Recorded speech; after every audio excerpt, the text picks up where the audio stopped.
Hello, everybody, and welcome to the Frank and Stan chat. This is edition number 224. Oh dear, and we must have had 15 or so spotlight editions, so that's getting us up to near 240. Amazing. But anyway, this week it's slightly different in that it's just Frank and Stan. We're going back to the way it started, Stan.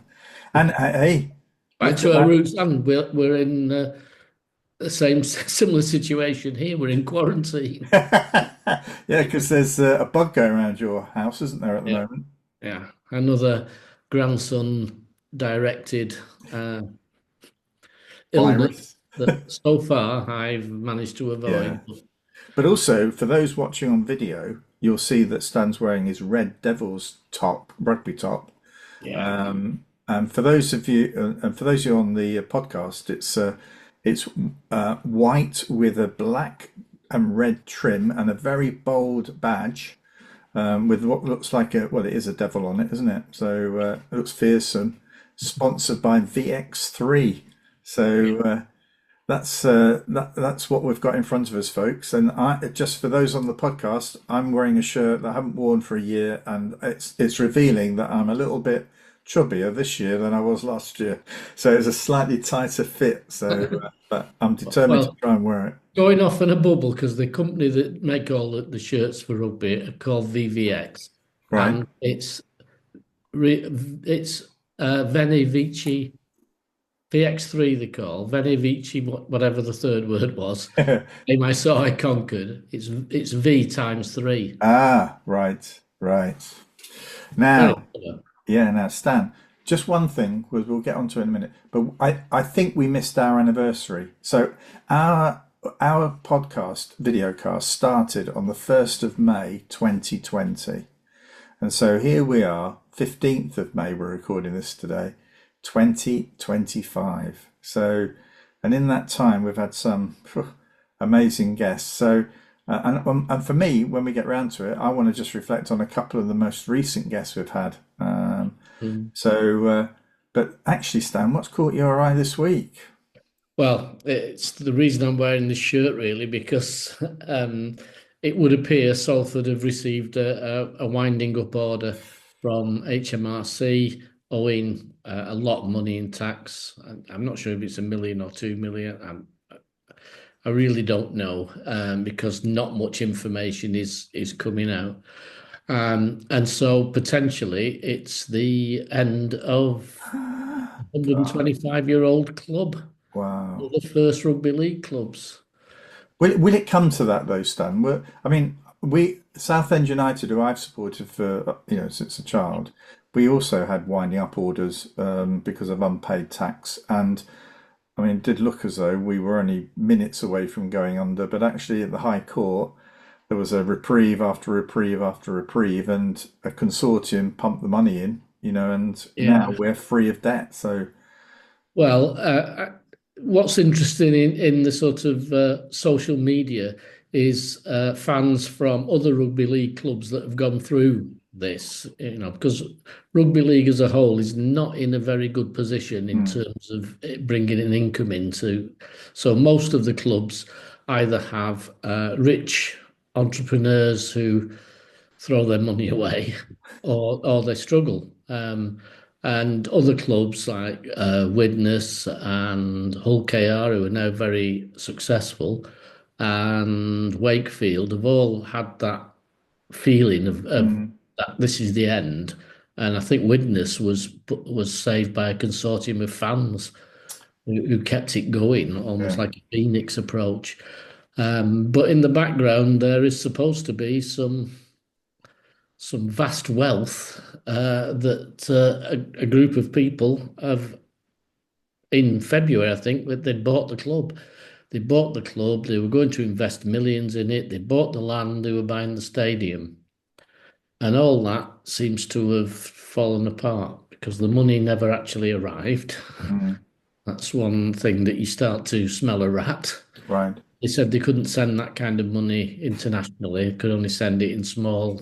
It's What? like What? I'm No. absolutely sure that I can make arrangements with my bank to send more than whatever they were sending Yes, yes, if I had it. I don't yeah, know. But yeah, so and the other thing that really irks, I think, and every fans have got very different opinions on this. A lot of fans will say it's Salford's own fault. They've overspent. They don't have a lot of fans, so they've been running beyond their means and all that. There's a thread of that's true.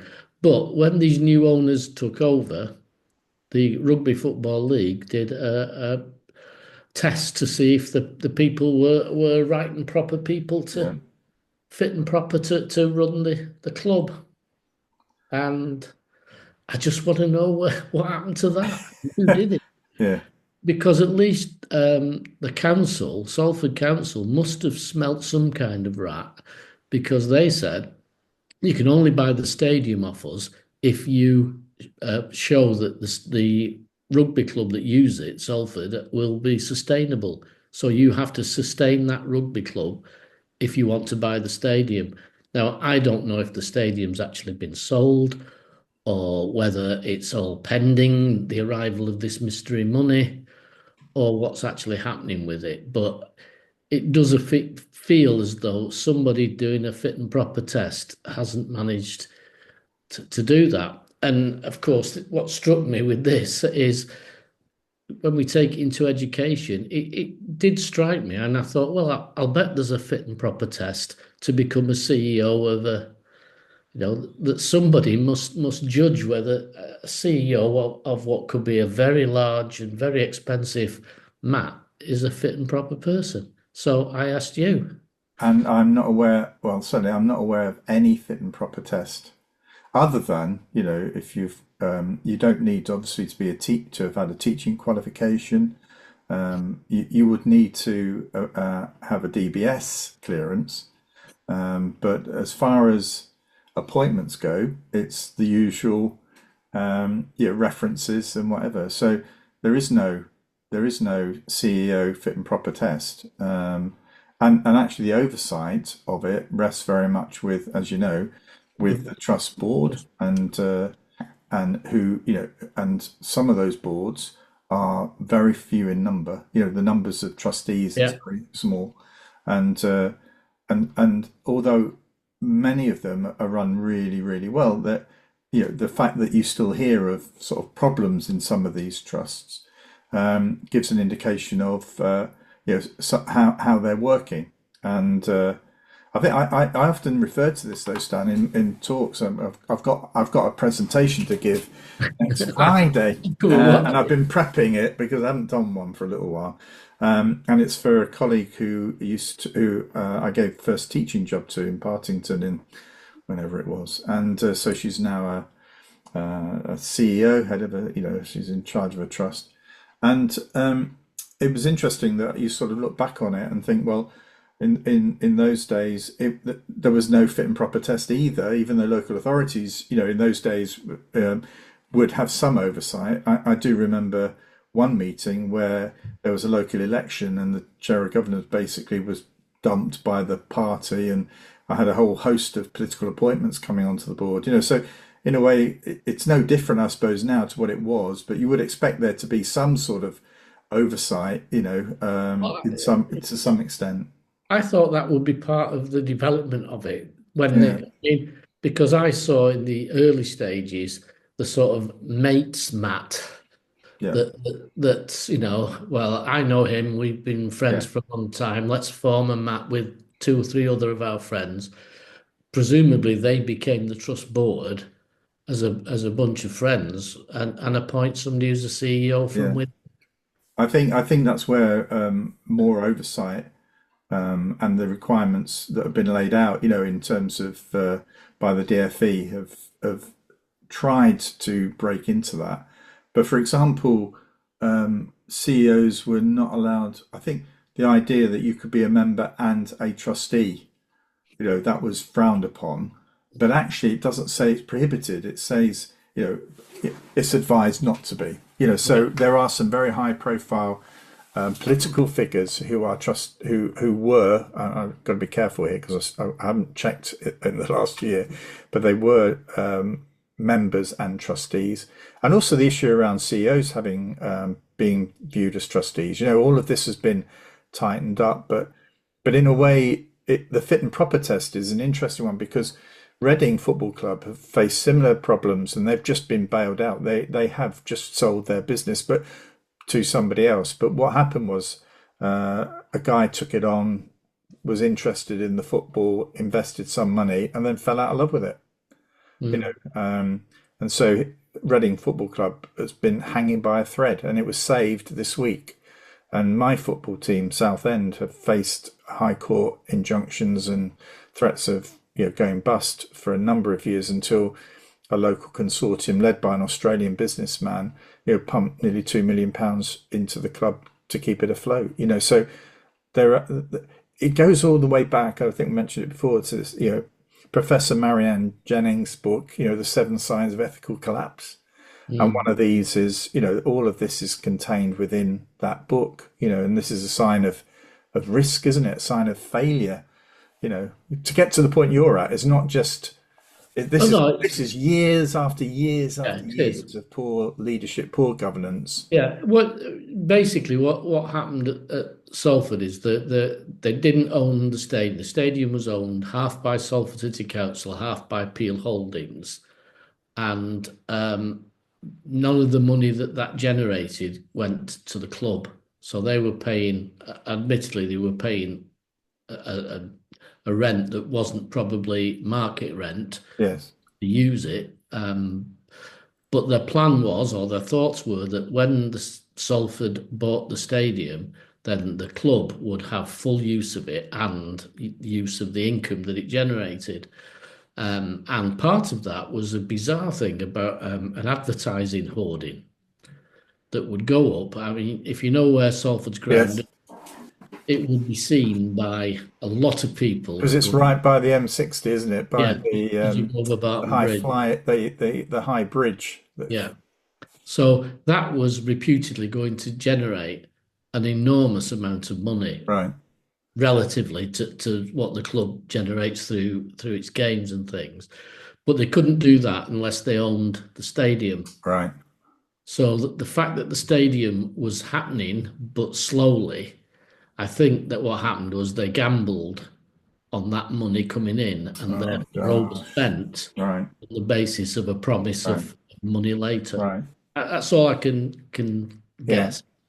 And as a result of everything being delayed and things not happening, I think they continued. And the guy who was the CEO, who mortgaged his house at one point to keep the club afloat, has now been brought back in. Uh, because they need to remortgage the house again. I don't know if he's actually got his house back yet from doing it the God. first Well, time. this sounds like But Wrexham, doesn't apparently, he's it? been paying the wages for the last three Really? months. Gosh. And Well, he was just a fan yeah. who said, do you want to join the board? You're really committed Mm, and stuff. Do you want to? And that's how he got into it. yeah. And he gets slated by some fans, like as all chairmen do, all CEOs do. It's always their fault. But his commitment to me has just been amazing. And he's, the savior type thing has been said, but he's not got the money to buy the club. No. And as I say, nobody seems to know whether the club's actually been, whether the ground and the land has actually been sold or potentially been sold or subject to agree or whatever it is. But it's just lack of communication, which will be one of the seven signs. Yeah, yeah, yeah. Well, it's also pursuit. This one of the issues is, the pursuit of numbers, at all costs. So this Yeah, is like, we've got to stay in that in your top yeah, division. We've got in order to do that, we've got to have the best players. Salford did well last season. I think, or was it the season before? Where I think they got to either a Wembley final or close yeah. to Wembley final. We got to a Yeah, Wembley final in COVID, so we couldn't go. And they got to a grand final, and they got to a grand final semi-final, grand semi-final of the grand final. yeah. So So it's this pursuit of numbers. punching above their weight Yeah. in all those circumstances. But A larger than, I'm just doing this off memory, a larger than life CEO, Stan. uh, we did for a while, yeah, but Right, he went and left the company in a mess, really. right. Um, but in a sense, the crazy thing is that of all, if you took look at the finances in rugby league clubs over the last 2 or 3 years, Salford have been the ones that have spent the least. Oh, really? Yeah, but because they haven't got somebody pumping money in, I think the somebody at St Helens, which is one of the most successful clubs, I think the phrase he used was "we are hemorrhaging money," Right, right. and that's a successful club with a large crowd. So Well, one thing that I'm absolutely delighted about is that I've been trying to get Professor Marianne Jennings, who is at an American university, who wrote the book, The Seven Signs of Ethical Collapse, How to Spot Moral Meltdowns in Companies Before It's Too Late. She has agreed to come on the Frankistan chat. So all we're trying to do at the moment is to get a date. But just for those of you, I've referred to this book so frequently, but just for those of you who haven't, I can honestly say it's not a massive book. It's all about how some of the major and smaller businesses collapse. And so the seven issues are pressure to maintain numbers, fear and silence amongst basically some of the senior staff and the board, young uns and a bigger than life CEO, a weak board, conflicts of interest all over the place, somebody promoting innovation like no other. And then this one always seems to me like a Boris Johnson. Goodness in some areas, atoning for evil in others. So that's and I think we've both worked for bosses that are flawed, but people say, oh, well, he or she's, they're all right because they yeah, do that, and you think, no, not really. But anyway, those are the seven signs. we've got a president like that, haven't we, at the moment? We have, yeah. I mean, seven Somebody signs of listed his ethical collapse failure. for a major country. Yeah. Probably it's in there as well. But what caught my eye this week was that anniversary. So our we're into our sixth year, and I actually had some time yesterday, and I was in the garden, and I listened to Rebecca Hanson's Spotlight edition Mm. and also to Aelwyn Pugh's edition last week. And I met with an amazing woman called Rosie Clayton this morning, who has been sort of instrumental in the sort of looking again at assessment, rethinking assessment group.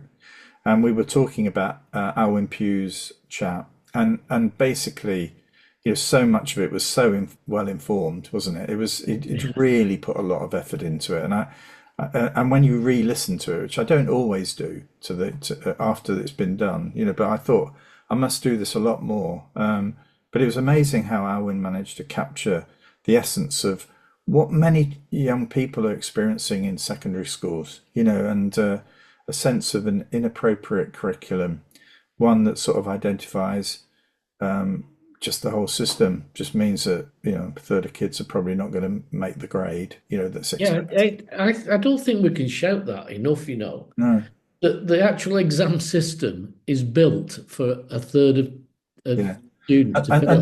then people wonder why white working class boys are disaffected. Yeah, Anybody that goes to school on a regular basis, from age 11 onwards, and if you're set as well in classes so that you're in the top or bottom set, if you're in the bottom set, you've worked it out. Year yeah, seven, first week, you've worked out where you're going. And that doesn't mean to say there's a lack of ambition or whatever. Of course, and everyone will say, well, they can move up the sets. Yeah, I know they can, but there'll always be a bottom set, mm, and the system is designed to make sure that there are, in order to yeah. maintain the high standards, we've got to make sure that a third Yeah. don't make the grade. I just, for me, I mean, it's probably 4 or 5 years ago since I fully understood that, and you just think, well, if it's not criterion based, that just means year on year you cannot compare them. Yeah. You can't compare two children because the system has played against them Yes. Yeah. every time. And So I it's think a third, Frank. Do you think it's about it's is about a it a third. third? Well, it's under a third. It is slightly under a third. It's something like 20, high 20%. So, it's And that doesn't really fluctuate, as you say. The system Yeah, is designed, to yeah. We alter the so if, grades so so that if one year if the grades were and Nick Gibb always said, well, if the grades were all high, all the no, that's the chances of that happening are virtually zero.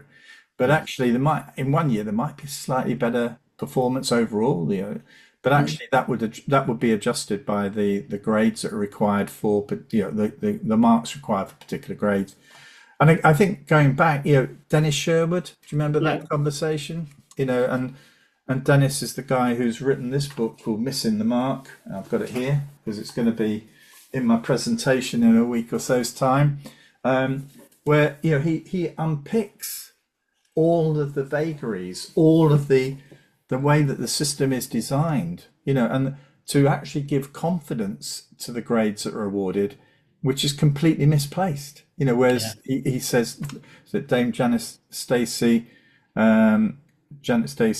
said to the select committee, the grades for GCSE and A level are well out by either one above or one below. I mean, and the implications of that. So we've got a system which is built. Can you imagine if they did driving tests like that? Well, actually, whether you are as good a driver as the people who took it last year, I'm afraid I'm sorry, but a third have got to Mm, fail.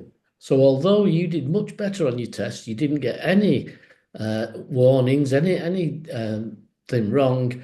But sorry, but we've got to fail a third, so you're being third. yeah. So as the underlining thing says, why so many school exam grades are wrong, and how to get results we can trust.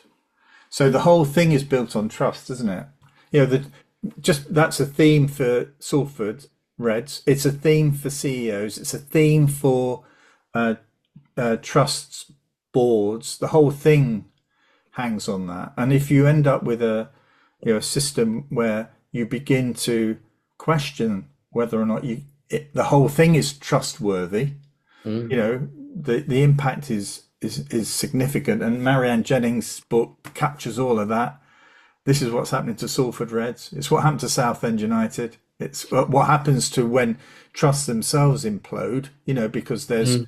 a lack of oversight by the board that are meant to be, managing all of this. There's some good examples of that also in Andy Hargreaves' book, Sustainable Leadership, because he looked at businesses that have been able to sustain over time and those that fall off, and looked at leadership, but it was the moral leadership that was Yes, yes, the key yeah. to some of those. And actually, it's interesting because obviously I was with the co-op when it was. I mean, it's going through this IT hack at the moment, but which it will recover from. But more significantly, in 2013, when it was facing financial catastrophe, you know, it, it again, what the co-op did was went back to why are we here? Mm. Asking the really difficult questions, and I do remember senior managers being put on the spot, by staff because and actually, having to take it, not running away from it. Interesting. There's a redundancy, 40 staff redundancy, isn't there, at Harris, Yeah, which has got the highest paid CEO in the country, over was it 500 and something or other £1,000 a year. There is a sort of the TS were ran that they interviewed the CEO, and it's interesting that they did ask questions about well, your salary and what could happen. I mean, I think there's for me, regardless of what the job is, if you're in that public space, mm. I just don't know how you can really take the salary knowing that you know You you make could it. actually do something to actually alleviate the difficulty. But isn't that they'll bring in another sports thing now? I don't know if you've just read recently about Manchester United and Yes. this cup final that they're in, and that the fit and proper person has decided to save money by not paying for staff to go to it, and the manager and two ex-players have Ah. stepped up to say Yeah. we'll pay for thirty people to go. Yeah. Captain, it's Bruno Fernandez has offered, the Right. manager's offered, and now Patrice Evra has offered Right. money in to be able to pay for the staff that are there to go to the final. Yeah. See, the question is though, and this is sort of like about salaries anyway, isn't it? But um, in a way, they've made staff redundant, Mm. but the players are so wealthy that they Yeah, could easily have resolved that. yeah, They could easily have resolved that. So this one-off event is great, but actually, at the end of the day, the main reason why the club has no money is, well, two reasons probably, is that yeah, there's been money being, sort of used by owners and whatever, to pay off debts that they have elsewhere, allegedly. But the other thing is that potentially, they're paying players an yeah. extraordinary amount of money, to perform poorly. Mm. And at the end of the day, those players, if you're earning what £300,000, I'm saying it a week. Yeah. It doesn't. It's probably Oh one no, I week's know. salary, isn't it? If every player in the first team decided to give up 1 week's salary, that problem's resolved. So Mm. I appreciate you Well, in a way, going back to Salford, they did that, but not willingly. know. The club just didn't pay them on time. Yeah. I mean, yeah. So it's in a way the theme of our week's discussion this week has been about fit and proper.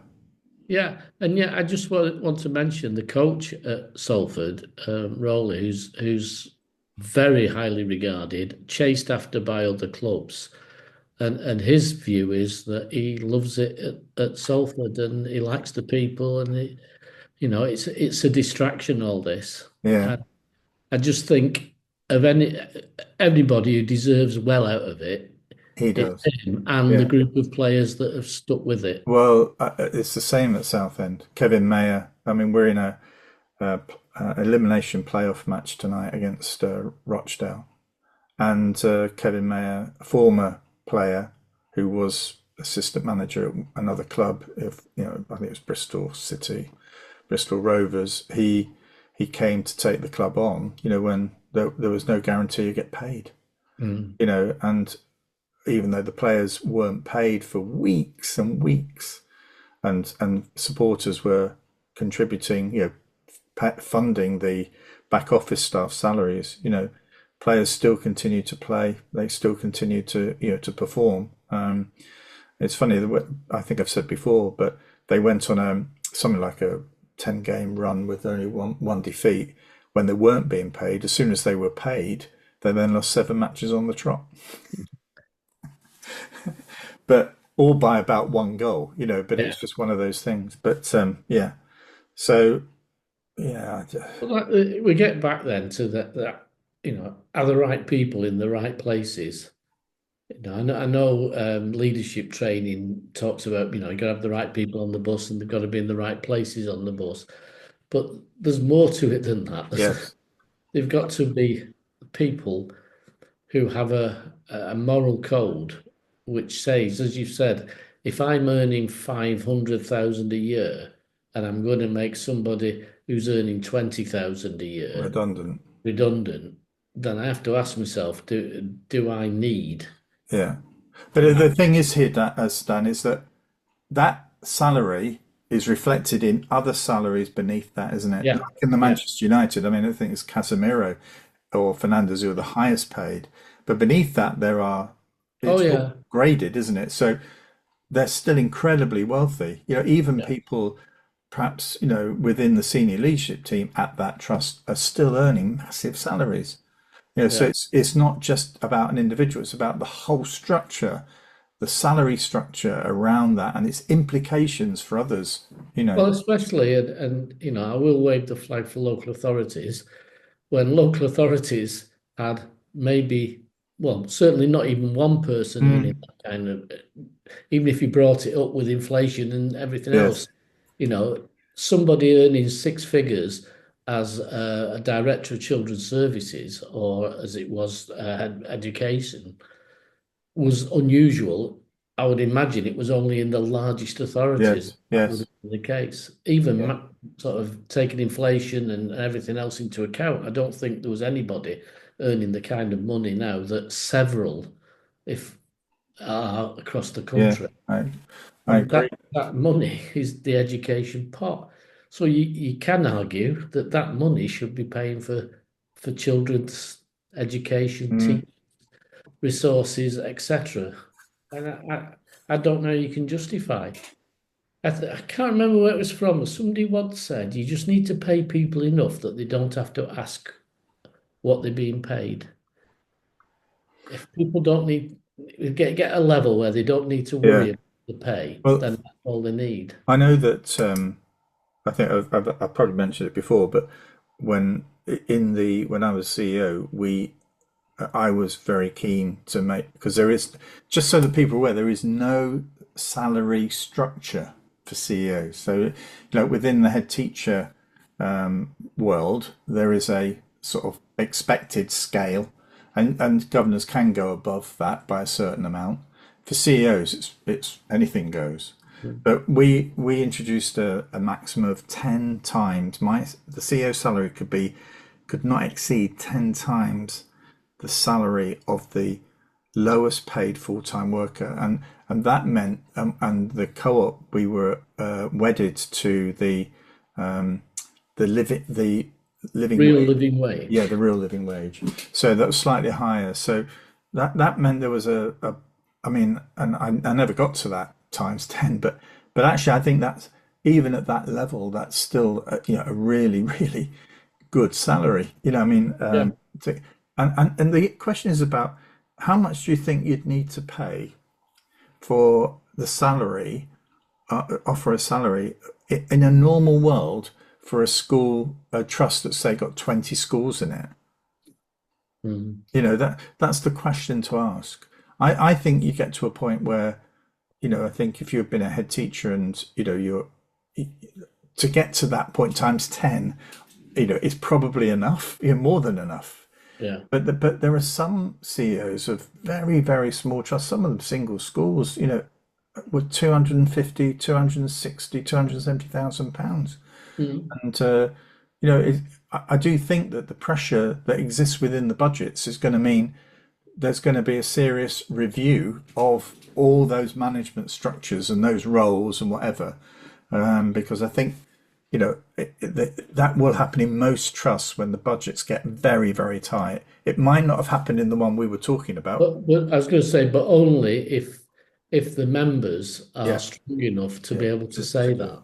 Yeah, Because I mean, going back to local authorities, I remember coming across a smallish school, certainly one form entry, no more, where the head teacher was on an enormous salary. mm, It was the governors who loved her and every year put her salary up a bit more. yes, And one, because they could, and two, because they didn't really understand what the process was and who's going to tell them what yeah. that process is but the head teacher. I know. Well, the thing is that it's that weak board, isn't it?